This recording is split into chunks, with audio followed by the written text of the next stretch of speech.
All right, giving my thoughts on the fights tonight, March the 2nd. I want to give some quick thoughts on the Richard Abril Sharif Bogere fight. But first, I want to start out with the feature fight, which was a Gary Russell Jr. fighting another step up fight, if you will. He fought a guy named Gusev, and it went pretty much how you expected. Gary Russell Jr. pretty much dominated the whole fight, and he won probably the last 5 rounds with just one hand. Looked like he hurt his left hand earlier in the fight around the fourth round or so. They say it may be broken. I'm going to agree with a lot of people on this fight. Gary Russell looked good. He looked sharp.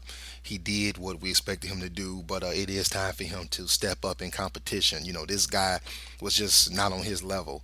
I was very happy to see that Gary Russell did call out uh, Juan Manuel Lopez and said that he would like that to be his next fight. I hope so, because it's definitely time to see him step up. But on the positive side of it, he looked good. He looked fast, and with one hand, I mean, he won that fight pretty easily. So enough there. Let's move on to the main event that happened tonight. I'm sorry, I keep calling him Richard. Rich Abril against Sharif Bogere.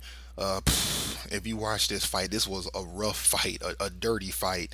I've seen Bulgari before, and I don't know what the deal was here. I think I don't know if it was the height advantage or what it was, but for some reason he felt like the only way he would win this fight was to make it a rough house fight.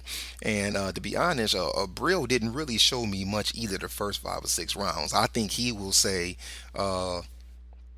It was because of the tactics, but you want to see a fighter adjust. Now, in the eighth round, after the referee took a point from Abril for holding, he finally started to throw that jab in Bulgari's face, which it'd have been good to see him do the first 6, 7 rounds. He could have kept him off of him and maybe cut out some of those headbutts and some of that lunging in. He finally started to throw that jab and that stiff right hand in Bulgari's face. As for Bulgari, I'm sure he'll bounce back from this. I think he's still considered, if I'm not mistaken, a top 10 lightweight, and he'll have another day. I think Abreu did win the fight. It might have been close and hard to score because of how rough and dirty the fight was. But I think Abreu won the fight, a close fight.